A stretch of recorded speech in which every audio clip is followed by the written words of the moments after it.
What's happening, everyone? Welcome back to the channel. KG is back for the day after another massacre. Stop me if you've heard that one before. I think I said that one after the Crystal Palace game, but here we are yet again. Same thing again. T85 afternoon, Dr. KG. Yeah, man, it's been painful. I'm not gonna lie to you, T85.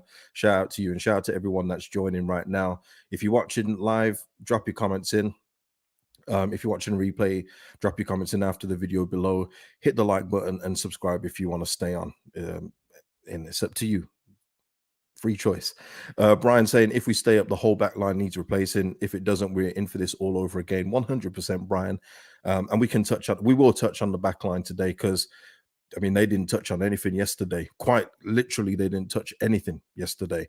But we will talk on the defense today. We'll talk on a whole host of things. Javi Gracia, goalkeeper, and everything else. This isn't the Fulham preview, but it's kind of like intertwined with what we're going to be speaking about because I need to hear a couple of things from Javi Gracia first if he does give out the information in the press conference before I can fully do the preview.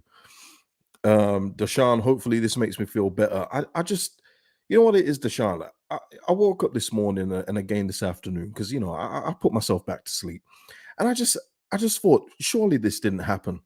Surely this did not happen. And you look at the your app, I see the notifications come through, and it certainly did happen, didn't it? And it's just unbelievable. And the worst thing is, you know what the worst thing is for me is I usually like sticking up for my team. It's like one of those things, and it's like you can diss your brother, but if anyone else disses your brother, then what the hell are you talking about? But I can't do it. I'm listening to people on various platforms talk about Leeds being awful defensively, going down, should be one of the three going down, and you can't even go back and say what are you talking about? You guys don't know anything. You just have to eat it. You have to eat it, and that is the worst thing for me. I can't stick up for these guys. I can't stick up for them. Carl Brown with the super chat. Thank you, Carl. Hi, KJ. I'll be glad when the season is over. 100%, Carl. We're here again. Same as last year. I can't wait for this season to end. Get me to the summer. Let's redo this squad again. I'm with you, Carl. I cannot wait for this to be done. 7 more games. I just want this season to be over. It's been a disaster. Disaster. I mean, we've got 1 point less than last year after 31 games. But what I always say with that is that there were worse teams in the league this time last year. So it's not really a comparable for me. But the fact that we're still struggling to hit 30 points is disgusting to me. 14 wins. I mean, come on, man. What are we? What are we, man? Oh. Anto Garland is saying, where is the fight and desire, the commitment, the pride? Not one of them deserve to wear the badge. Yeah, we're going to talk about that, Anto, and I'll say that very quickly that we're going to speak about that probably in a minute. I just got to give a couple thanks to John L, John Abbott, and Karen Curtin for the super thanks on yesterday's video, and shout out to everyone that donated super chats, and also Mike, who's become a member of the channel. Thank you, Mike. Memberships are in the description, and it all goes back into the cost and to help me out on the channel as well. So much appreciated, guys.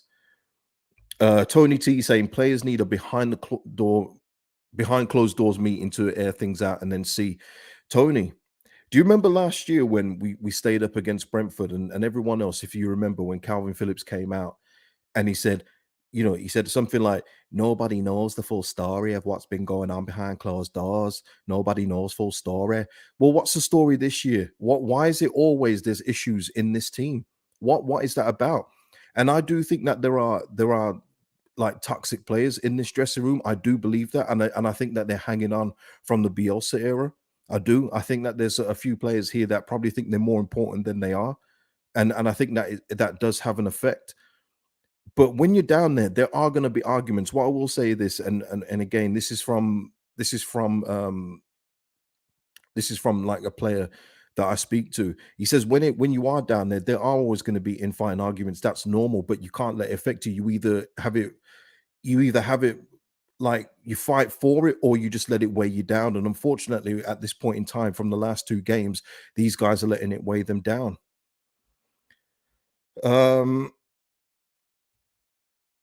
Alfonso saying the low passive block just won't cut it at home. Tactics were wrong last night. You have to change when you go behind. Yeah, 100%. Yeah, you have to change it. And Amy, this is one that keeps on getting brought up. Where are the leaders in this team? Guys, there should be leaders all over the place. The Premier League footballers. Why is it our team needs their hands being held or being told what to do? Why is it Robin Koch looks like an absolutely ordinary centre back without Max Verber next to him? Does he need that much guidance? But yet we're hearing whispers of him thinking that he's going to go Spurs or Newcastle. I mean, this is for me, this is where self accountability comes in.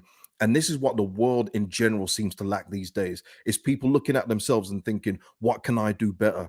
How can I be better? Why is it always going on to one player and I'm getting away with murder? Things, just people with self accountability these days, it absolutely drives me mad. There should be leaders within themselves. They should be able to lead themselves. Um, I mean, Lewis, they think it's schoolboy football. That third goal was schoolboy football from a throw-in. I can't erase it from my head. How many times do you see a goal being conceded from a throw-in, a cross, and a shin volley? Yeah, I mean, a Liverpool fan actually left a comment saying, "How could I say that all these goals were gifts?" I didn't say all of them were gifts, but if you're being if you don't think that some of those were gifted goals that we give you, then I don't know what to tell you. When I said it yesterday, the McKennie one where he gets dispossessed up the pitch, yeah, the McKennie one where he gets possessed up the pitch. If a goal was conceded from that kind of scenario every single game in the Prem, games would finish 6-6 because a lot of times midfielders get dispossessed up the other end of the pitch, but they don't allow it then just to run, run, run, then have your other defender back off, back off, back off without engaging with the runner, then have your other defender just not marking Salah, who then puts it near post but not in the corner because the goalkeeper's positioning is all messed up. Like that is a gift. That is absolutely a gift. Oh, I mean, but there was just so much of it last night, and somebody was talking about no fight, and that's the thing that got me, and it's something that I was going to mention today, without with being no yellow cards. As I said yesterday, run into somebody, give somebody the neutralizer, take somebody out with a reducer. You don't have to do a two-footed lunge like Luke Ayling did at the end of the season last year. You don't have to do anything stupid like that. Pull somebody back. But you know what was worse? That there was no yellow cards, people. There was no fouls committed. Do you know what you have to do in 90 minutes of football in this era of football, by the way, to not concede one foul? What? And you've lost 6-1 at home after being beaten previously 5-1 at home, and you haven't committed one foul? Guys, guys, I'm lost for words with that. I was ready to talk about the non-yellow cards, but for the fact that there was no fouls committed, that absolutely blew my head top. Aney here saying, let's have the team behind you, KG. And listen, Alan Smith here is peeking out the side here, yeah? Now, I was never the biggest Alan Smith guy. I thought he was more like a passion merchant, if anything. And if I remember, he got more yellow cards than goals, if I remember right, whatever it was. But the fact is, Alan Smith would have taken somebody out. He would have done something from the front. You know what I mean? He would have taken somebody out. And the thing is, you're not even asking for anything too much here. You're just asking for someone to tug someone's shirt. But these guys didn't engage with anybody at any point during those goals that were conceded. There wasn't one tackle that went in, not one block attempted. They were just standing around so passive and looking around. Unacceptable, people. Unacceptable. Um, Katrina saying exactly, go out and smash them. And like I say, you know what I don't want, Katrina, is it to go the other way this weekend, where somebody does a ridiculous tackle and then people come on here and say, well, you wanted someone to smash in someone. No, I want someone to just do a tactical foul, a smart foul, play the percentages. Robin Koch, you're in front. You can see Pascal's well behind you. Just pull Jota back, go in, just body check him, do something. I'm not talking about two-footing or getting a shotgun out or anything else like that. I'm just talking about play smart. But that's something that a lot of the players lack in our team, honestly. Um, Lee Waters here. It's all too flash and tiptoes now. No leaders, no fight, no hard men. Football has gone way downhill, especially where Leeds are concerned. Yeah, 100%. Yeah. There's certain things that I do like about the modern game, but there's certain things that I wish we could get back from, like 20 years ago. But, that game is absolutely well and truly gone. Uh, well and truly gone. Econ here saying, Arcade, I've been waiting for some therapy. My YouTube suggestions today have been so depressing since the result. Yeah, well, it's not going to get much better here, Econ, but thank you for joining me.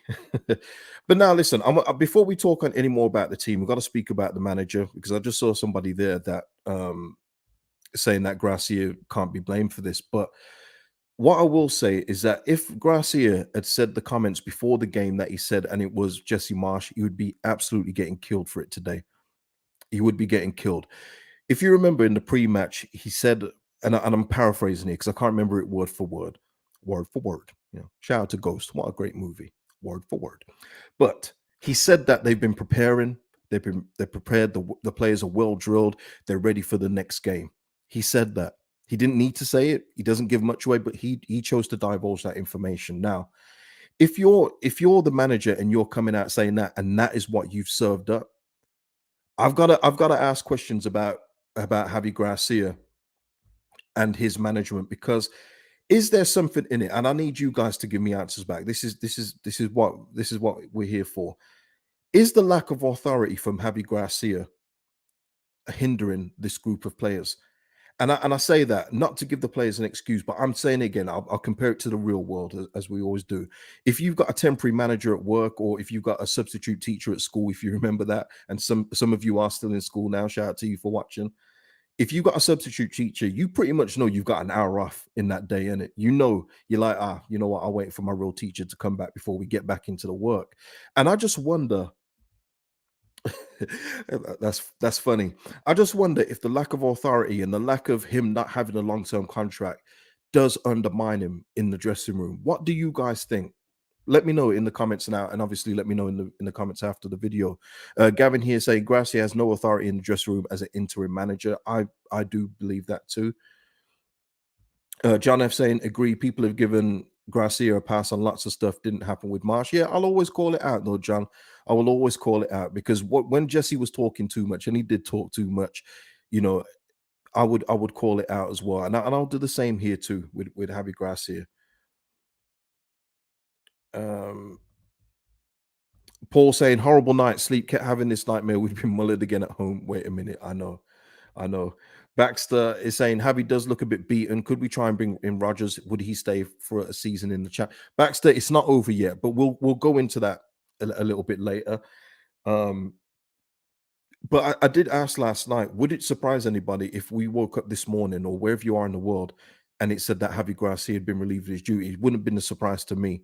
It wouldn't have been one surprise. The three guys that were there last night, Radrazani, Victor and Kinnear, they all looked like, what the hell is going on again? What the hell is going on here again? Aini here, message to Javi playing Nanto from the start along with Somerville. And these are the things that he has to adjust. These are things that he has to adjust. And I said it last night and I'll say it again. And somebody there said a behind the closed doors meeting. Whatever's happened between Nanto and Javi Gracia, they need to sort that out. They need to sort it out and come to a mutual agreement that they're going to do it for the betterment of the team and play Nanto from the start. Because I don't know, nobody knows what's gone on between those two. But for me, benching Nanto when he's one of the most dangerous players in the league, by the way, one of the most dangerous players in the league, it can't be happening, not in the position we're in. And yes, Somerville, time to end the Harrison thing now. Harrison's had 3 bad games in a row since he signed that deal. Was always worried about this when he after he did it. And I said in the Harrison signing video, it's all there. He's 26 years old now. 26. This is a time now where he can now get rid of that inconsistency from his game. These are his peak years coming up. And we've had 3 games of 0 from Harrison since he signed that contract. And that was always going to be a worry for me. But now he's not performing. Next person up, Somerville, you're in. Has to be. We also have to look at now, see what the thing is with Sinistera. Is he out, or was it precautionary that he got taken off? We do need to have a look and see if he's going to start. Alex is saying, "I'll take Nanto upset and moaning at this point. No time to put him in the corner when you're trying to survive." And again, Alex, I'll say it again. It's insane to me that people just can't see it with the Nanto thing and why he'd be frustrated when he's literally been our go-to man. Much like when Rafinha was here last year and it was like, give the ball to Rafinha and see what he can do. It's been the exact same way with Willie Nanto this season. The exact same way. Which was the game when we scored? It went to Nanto about 6 times before he finally got the assist, but it was the same play over and over again. And I can see why he'd be upset. Absolutely 100% see why he'd be upset. But hey, um, man just saying it'll be all smiles after we go and beat Fulham, and we can have faith, believe. Yeah, the Fulham game isn't a write off for me, and we'll as I said, we'll preview that at a later date, probably Thursday, because we're playing Saturday. The first game Saturday, but they have to change certain things. And at the bottom, when things aren't working, you have to throw mud at the wall and see what sticks. And much like when with Luke Ayling, somebody tried to come back yesterday with a smart a comment about, oh well, we took out Ayling. What have you got to say today? Enjoy your pie. It's like, what are you talking about? The main point, and this is what I mean when I'm talking and people aren't listening. The main point I made about Ailing is that he is making mistake after mistake after mistake. It's a bad precedent to keep him in the team while he's making all the mistakes, while other people aren't making half the mistakes and they're being taken out. So, and I always said about Rasmus, I don't think Rasmus is 100% better than Ailing, but he's got to be given a chance to prove himself now because there's been too many mistakes. And you know what? We're going to be talking about this yet again with another player as well. And I think you'll be surprised of who I mention. But that's the main point I'm trying to say in terms of Ailing coming out. It was nothing to do with that Rasmus was going to be the savior. I never said anything close to that. Trust me. They're both awful. And shout out to everybody. And I did post it on purpose. Listen, sometimes you do post things on purpose just to get a little reaction, and I did.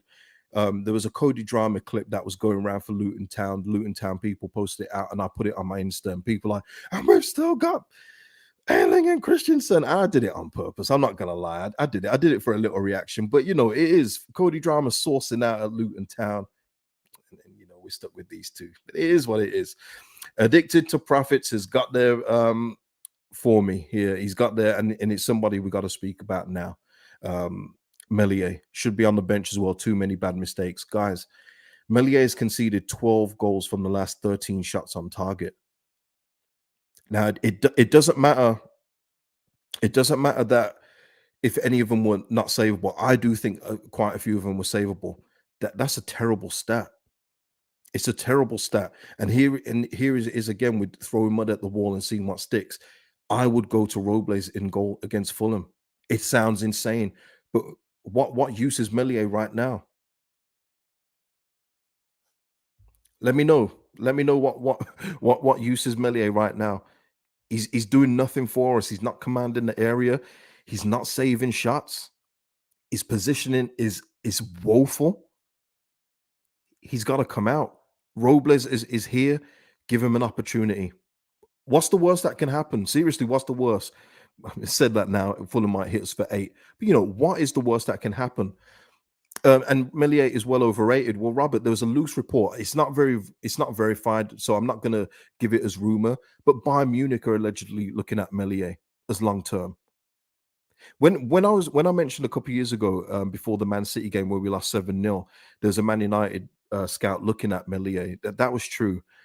And he didn't fare very well in that game. That wasn't on him. That was just a team performance that was abysmal. But Melier is still regarded as a young keeper that teams believe can be the next best thing. I remember the Man United thing. Just a little brief note is that they looked at him like De Gea when De Gea first came to the country, and at Man United wasn't the biggest, wasn't very commanding, but they molded him into a much better goalkeeper, and that's what they kind of see with Melier. And I believe that's what a few of these teams see with this guy. But we can't have this right now. We can't have this in our team. And as long as he stays highly rated, I'm happy because it means we'll be getting way over the price than what he's actually worth. And I think that we need to do that. I don't want to give away my buy and sell in the summer, but he is somebody that I would sell because I know we can get better goalkeepers for like 8 to 10 million. Like it's easy as well. Um, Alex is saying, I get that he's young, but all the top goalkeepers in the world command their bucks and are vocal. He seems so quiet back there. Yeah, he and the thing is, he's not that young anymore, Alex. He's 23. He's like, what would you say, 5 years away from when a goalkeeper really is at their tippy top peak. Noel So Bielsa, always love that name. Melier is shocking, 100 Premier League appearances every game. He looks like it's his first appearance. I know that's what I've said through the season, and people just didn't want to hear it. I said he should have progressed more than what he has at this point in time. He should be a lot better. We should be talking about Melier today, as in, man, this keeper, he can't do it all by himself. He's saving us game after game. He's keeping us in games, but unfortunately, we can't talk about him in that way this season. I think he's actually regressed. If we're being truthful, I think he's regressed in terms of his overall ability. Jed, hey, should have sold Mele last summer, got Pope, and without change to spare. Yeah, I know. Carl saying that's not fair. He's had some really good games. Carl, I'm not saying this is what you get back. This is what you always get back. I'm not saying that he's terrible. I'm not saying that he hasn't had good games, but you've got to look at it. We've conceded the most goals in the league so far this season. We're at 60. And as bad as the defense is, your goalkeeper can help you out with that, Carl. They can. But we're not getting much help at right now. 12 goals conceded in the last 13 shots on target, Carl. You can't argue against those numbers. Um, Yeah, I mean, exactly, Paul. I mean, if you can't question it with that, then when can you? That's the problem. Some of the players in this team, and I do feel that that goes back to the attitudes of some of the players in the dressing room, where it doesn't matter what they do, no matter how badly they play, they've always got a majority of the fans backing, so they believe their own hype. I genuinely believe that as well. Genuinely believe it. You saw Mateus Click recently come out with an interview, blame everyone else but himself and thinks that he's just going to swan back into Leeds United and get his what 5 other appearances to make a certain number. Like, what's this guy talking about? This guy hadn't performed properly in the Premier League for 2 years, and he's talking about like it's Jesse Marsh's fault, it's everyone else's fault. I do believe that the fans, and you know what it is with Mateus Click, he can have a bad game, but he'll put out a funny tweet. Everyone loves him again, and I do believe that is in the mentalities of some of these players. Mateus Click as well, by the way. Just to round that up, he obviously agreed with Jesse Marsh at the start of the year to have a substitute role and impress from the bench. And he did in the first game against Wolves. And remember, I said in the Wolves game, I said, if he can give us this like one every 2-3 games, he's worthy of his place in the squad. He did nothing else after that game, bar the home, what was it, against Barnsley in the Carabao Cup. He did nothing else. He didn't make Jesse Marsh question his selection. He didn't impress that much where he come on and said, you know what, to Jesse, you know what, Mark Rucker isn't performing all that well against with Adams. Let me come in the team. He did none of that. He loses Poland place. It's always everyone else's fault, but no accountability in your own ability to play the game. I'm sick of people that don't have self accountability, man. It really grinds my gears, really does. Bandy here saying the saving grace is that fans of other clubs at the bottom feel the same way about their clubs as we feel about ours. Yeah, they do, and that's the point. That's the point I made yesterday, Bandy, in terms of Leicester fans. You listen to Leicester fans, people. Go listen to them. They think they're gone, especially after appointing Dean Smith. They think that they're done. You know what I mean? So we're not the only ones. It's just that because our defeats are always so heavy, we always have to take it so far, don't we? We don't just lose 3-1. Now we have to make it 6 for y'all. We always have to take it too far, and that's what makes people even more down in the dumps. And I don't blame you. Jesse should have dropped Click sooner. He gave him opportunities, people. He had opportunities to impress from the bench to make the manager change his mind, and he didn't take them. but it's always everyone else's fault. And because the fan base are always going to back him, because he's funny, because he's great on social media, because he was part of the social media, the promotion crew, he's always going to get the pass. Now everyone else thinks, oh yeah, Jesse ruined this guy's career. Woohoo! Tony T is saying Click would have taken a tactical foul or two last night. 100% he would have. 100% he would have. He would have taken a yellow card yesterday. That's not the issue. The issue was the rest of the stuff, how he couldn't pass the ball, how when he shot, it was like a baby shooting the ball. Remember all the daisy cutters he would put in, or when he actually did hit the ball hard, it go into the crowd. But no, we'll revisit Mateus Click and say that he was the greatest midfielder ever. Yeah, but yeah. Um, Karen saying we need to clear out at ER from top to bottom. Yeah, we do, and we'll go through that in the summer, of course. And I just hope that we're playing Premier League football. Um, I just hope we're playing Premier League football. Jack is saying Click was taking out players in training to once again. See, how can anyone call me biased? He didn't. I know what you're talking about. The incident with Tyler Adams, that happens in training every day. People, you have to have contact like that in training to prepare you for match days. They do that all the time. So that's why when you hear of players going down with a knock or injury in training, it usually is of stuff like that, because you have to simulate a match game in order to know what the full ability of the player is. So I'm not going to blame him for that. That kind of stuff happens in training all the time. Sam here saying suddenly Cooper is a leader now. Amazing what happens when you've been out of the team. Well, Sam, this is where I think people are going to be surprised. And I'm not going to say he's a leader, because we don't see Liam Cooper do all that stuff on the pitch.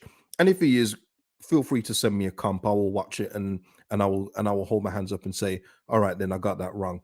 I'm willing to see a point in shouting comp from Liam Cooper. Okay. But what I'm going to say, and again, I think this will surprise people, is if Max Verber isn't fit this weekend, which I hope he is. He was on the bench, but obviously, we know that doesn't mean anything in terms of Javi Gracia. But if he's not fit, Liam Cooper comes back in for me. Oh no. This is what I'm saying. When you're desperate, this is what happens. You're asking, you have to change things up. And the reason why I'd put Liam Cooper back in is because Pascal Struijk has been a huge disappointment for me. And it hurts me to say that, but I'm already on the side of saying Pascal. This ain't it. The best thing about Pascal Struijk in recent times was his ability to pinch the ball off you and then ping the ball, play the ball. He was a ball playing defender, but that's been a long time since I've seen that from Pascal Struijk. And it doesn't matter that he's played left back and everything else like that. The individual errors that we've seen this season from Pascal has been horrific. And then yesterday, it's not individual error for the Salah one, but he was nowhere near him, guys. He literally just watched Salah just take a shot. That's it. So much passive. He's so soft. And I've seen this guy like close up. He should have a presence to him where he like takes the lead, can get people by the collars, grab onto people a bit, make his presence known. He does none of that. And like with Melier, I think Pascal's regressing. Where I said last week that he should be at this point of time. He's 23, I think, himself now. He should be linked to Liverpool, Man City. He had that ability, he had that potential, and he's nowhere near it. So for me, Sam, I 100% agree. I think as always, I always say it, when players are out for long term, even Stuart Dallas has been getting the invisible attributes attributed to him. He's a leader now. But what I would do with Liam Cooper is I'd stick him back in and see if that works. That's what I would do. He's not a Premier League defender, and I want to make this clear, just like I did with Rasmus over Ailing. He's not a Premier League defender. He's nowhere near the level, but he's got some experience in there, and we need something different at the back now if Werber's not back. So there you go. Don't say I'm not fair.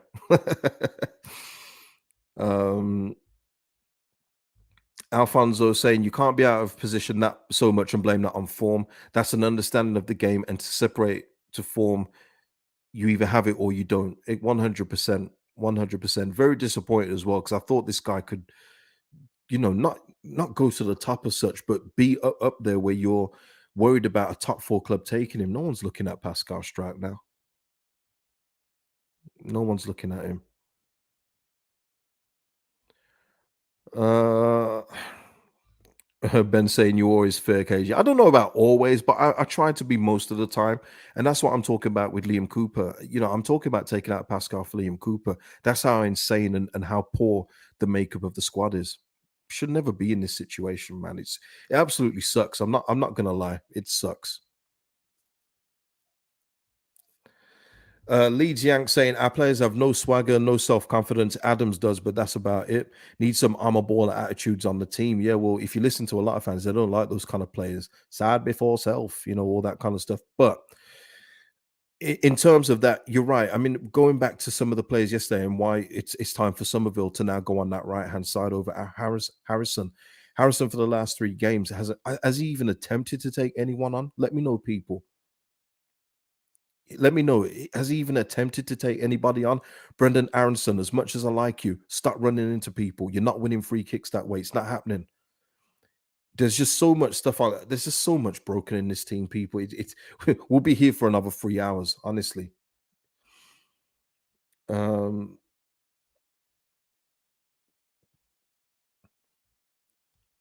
let's have a look. Yeah, STKG. I told you it's not looking good, bruv. It's not looking good. All we can hope for in reality is that the bottom 4 teams that are below us just stay worse than us. That's what we can hope for. Because asking for this team at the moment to just get a point, it seems like it's like asking for gold right now. It's like asking for gold. Um, yeah, well, yeah, Nanto has a swagger, but when you looked at Nanto coming out, I looked at Nanto coming on last night, uh, and he looks like, why am I being brought on right now? And I don't blame him, because I'd be the same.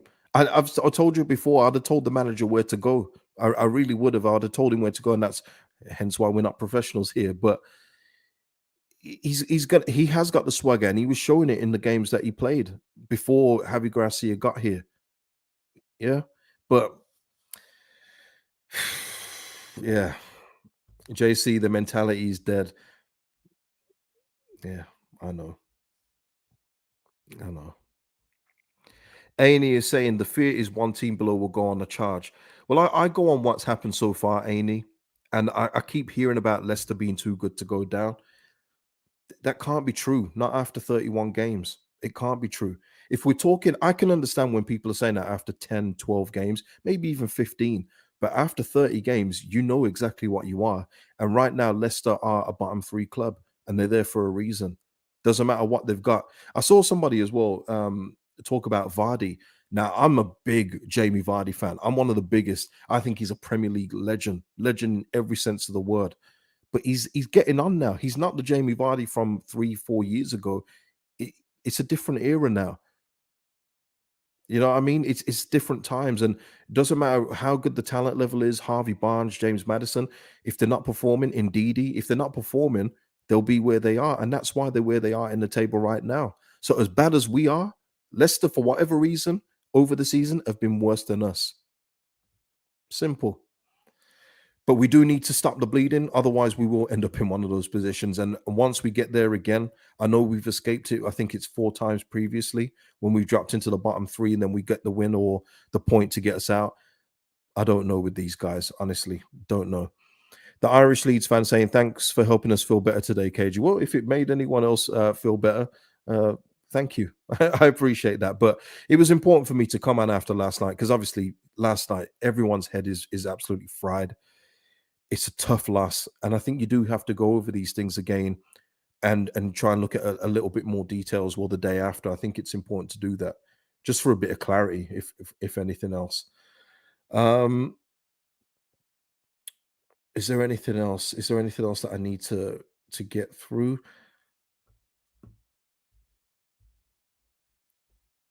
Okay, yeah, Chris, this is a question, and I was going to ask this pretty much towards the end, so let's just go for it now. Chris is saying, honestly, I get rid of Javi now. I saw somebody say go back to Skubala, which is interesting. um, would anybody get rid of Javi Gracia now? And it's quite interesting, isn't it? A couple weeks ago, when I did the video about Javi Gracia, is he the guy to take us forward? And a lot of you were saying, yeah, if he keeps us up, it's right to give him the job.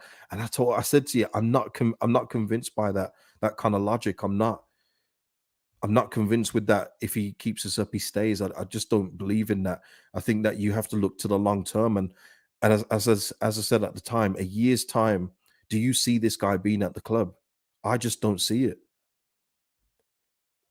Um,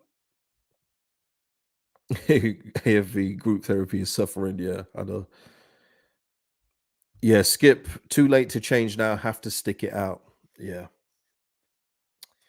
Yeah, I mean, the Skip has a point there in terms of at the time when we appointed Gracia, who was by then 10th choice, we was already getting no's from every other target. So who would come in right now? It's a fair question, isn't it?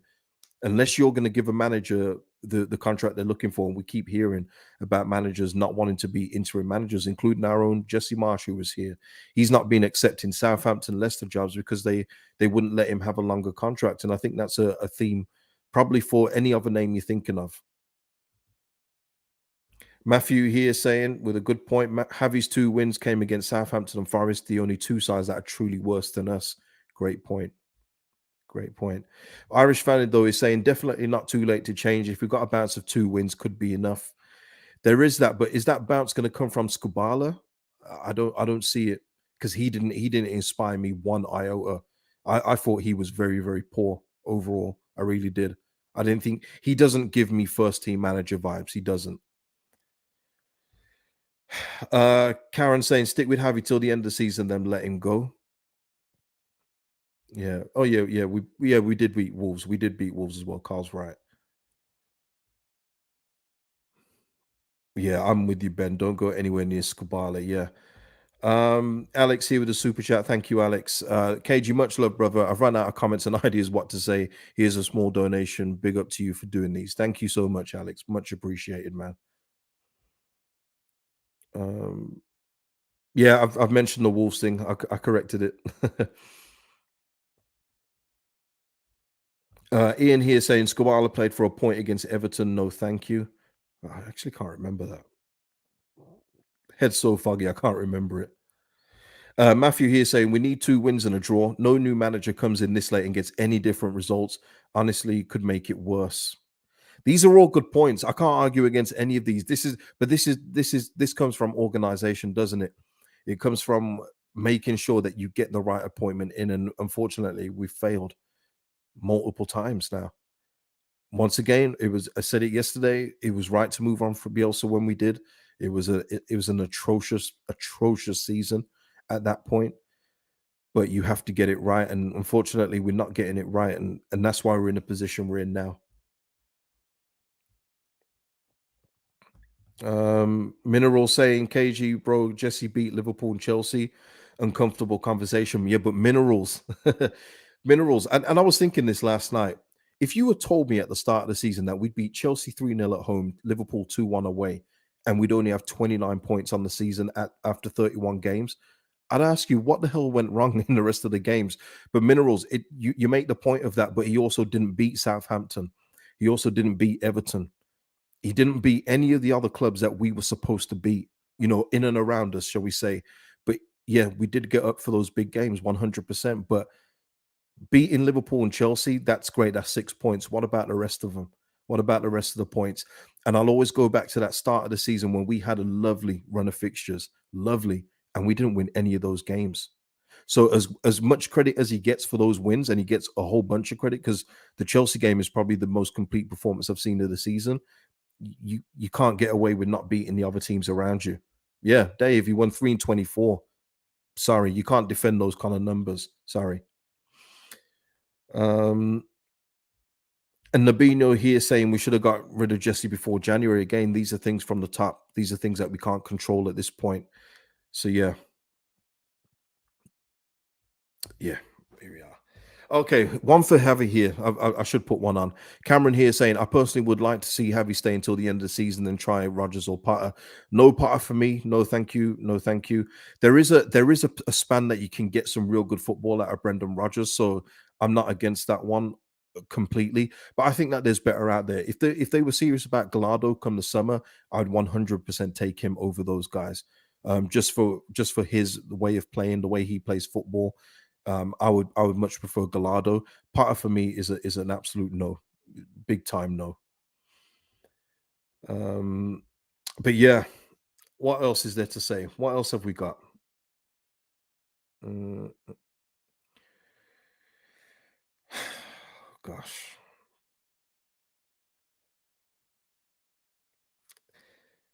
yeah, I don't. I just don't. I don't want to do this anymore. Um,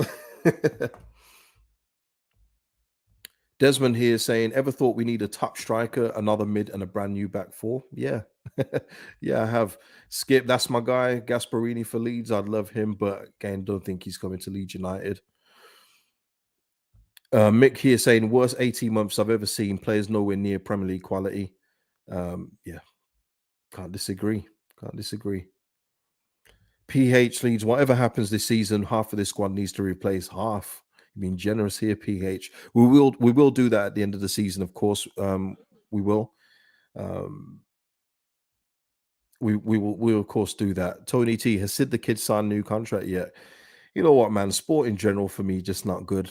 I see the NHL playoffs last night. My Penguins nowhere to be seen. Just sucks. I hate sports sometimes. I really do. I hate them. Ian here saying Rafinha showed more heart than everyone on the pitch this season combined. He did, and that's one thing I'll always go back with Rafinha.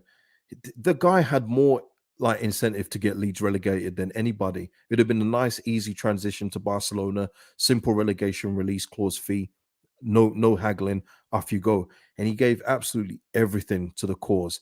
And I remember after the Brighton game, because that's when I got my shirt signed by him. Like he was despondent that we drew the game against Brighton at home. He couldn't believe that we didn't, he wanted the 3 points, and it just meant that we had to go to Brentford and get something. And he was determined to do it. Can't say I see that in anyone that was on the pitch last night. Can't say I see any of it in any of those players I saw. Not one of them. But hey, is what it is. Hey. Um, Tony, how do you revive a dead horse? Like I say, there's as and I'll reiterate, as bad as it is for us as we feel right now, there are 4 teams below us for a reason. After 30 plus games, they're there for a reason, people. We just have to make sure that we get back on job versus Fulham. And if that means changing like a bunch of these players, and I've already said today, Roblay's in, Liam Cooper in, Somerville back in, Nanto starting. Man, you've got to do it. Got to change him. Got to change him. JB, bring him in. Bring him in. We're desperate. Bring him in if we have to, because Rucker, we've spoke about so many other people. Rucker disappeared last night. Don't know what he was doing. Like, because I literally didn't see him last night. Can't tell you what he was doing last night. He was nowhere to be seen. At least with McKennie, he tries to get on the ball and do something. Rucker, I didn't see him do anything yesterday. So, yeah. Just got to change things around, people. And if this doesn't make you feel any better, I apologize. But there was even another stat about lowest possession, LUFC data. Shout out to him, because I know this can't be fun for him doing it either, because he is a Leeds fan himself. Possession share of 26.4% against Liverpool was the lowest in any league game involving the club since he started collating data, including games when we've had players sent off. And for me, I've always said with possession, it's not about how much you have, it's what you do with it. But we was also at something like 200 something passes compared to Liverpool's 800 and something. Just a bad day all around, people. Just a bad day. Yeah, Ben. Wait, the Rucker started last night. That's exactly the point I'm trying to make. Didn't even notice him yesterday. Badras here saying 4 points could be enough with how the teams below us are performing, as long as we win, as long as we beat Leicester. Yeah, that's what I'm saying, people. And I don't want to come across as a rah rah person, because I'm certainly not. But there are reasons why those teams are below us, and Fulham isn't a write-off. Fulham have just beaten Everton 3-1 after a bit of a dip in form. Now maybe they'll go on a run now again, like they have done early in the season, but they'll be without Mitrovic for what that's worth against these defenders. They'll be without him. Um, so there's a way of not losing against Fulham, but it's down to these players, people. It's down to these guys to show the heart and fight of what we're showing in me on this microphone now, and you guys in the chat today. It's down to them. Can they do it? That's the question. That is the question. And then, of course, Leicester, huge game. Oh my days. That is a huge game. Can't overlook Fulham, but that game against Leicester is going to tell us a lot. Really is. Um, but yeah, yeah. I think that's it for today. I think that's as much as I've got. So unless there's anything else you guys want to bring up now in the closing minutes, let me know. And otherwise, I'm off. I'm off. Daniel saying, I know he hasn't looked great so far, KG, but I chuck Rutter in. I try anything at this point. Yeah, with Rutter, because I know a lot of people are talking about him and everything else like that being the wrong signing for what we need. And I've said that I've been with you on that. But what I can't have, or what I don't accept, is when people are going at him for being poor when he's been brought on at 5-1 against Palace, and then was it 4-1 yesterday? I mean, what is it that you're expecting him to do it in that little amount of time when the team is already on its knees? I don't see it. Now, if he does get a start against Fulham and he doesn't impress, then we can have a real conversation. Then we can have a real conversation. But I would say when you're being brought on after 5-1 and 4-1, just think about it for yourself. Think about you warming up and coming on at those points of the game. Think about how you'd feel in regards to that. That's all I would say. But in terms of of trying him, I wouldn't at this point. I would go with Somerville. If Sinister is injured, then there's a way of playing him in behind the striker 100%. But I would go Somerville, Cine, Nonto in that order and leave Rodrigo up top. That's what I would do at this point. But we need to see if Sinister is going to be injured or not. Perry Towers with the super sticker. Thank you so much. Always a big contributor to the channel. Thank you so much. Oh, something else I wanted to touch on just briefly, and just shows you the evolution of players and how things can change. Now, Ollie Watkins, stay with me if you're still here. Ollie Watkins is in the form of his life right now. And if you remember at the time, it was between Watkins and Bamford, wasn't it, for that last England spot? Remember that time? And doesn't it just show when you've got something about your game that you can push yourself to the next level? Now, Watkins will always screw shots wide. He'll always put them wide when it's probably easier to score. He's just that kind of player, but he's hot right now. Is it like something like 12 league goals in the last, or 11 league goals in the last 12? And this is where I go with trying to raise the level in terms of what we need at this club. Because I'm not saying go get Ollie Watkins or anything like that, but I'm saying when we're talking about players like Bamford, now he wasn't available yesterday. I don't know what's up with him, who knows. But when we're talking about players holding up the ball, Watkins holds up the ball very well, in fact, and he's got pace. And even though he'll miss chances, he'll go again and again. He'll keep going until he scores. He's persistent like that. And Gavin here, Ollie Watkins has a good manager. Did you hear what Ollie Watkins said in regards to his game? And it's much like what we've got out of Rodrigo this season, people. Because as much as Jesse Marsh didn't improve many players, he improved Rodrigo. And he allowed Rodrigo that license just to be the finisher of the team. Stay up front. You're no good to us running around in midfield like a headless chicken. You're no good to us there.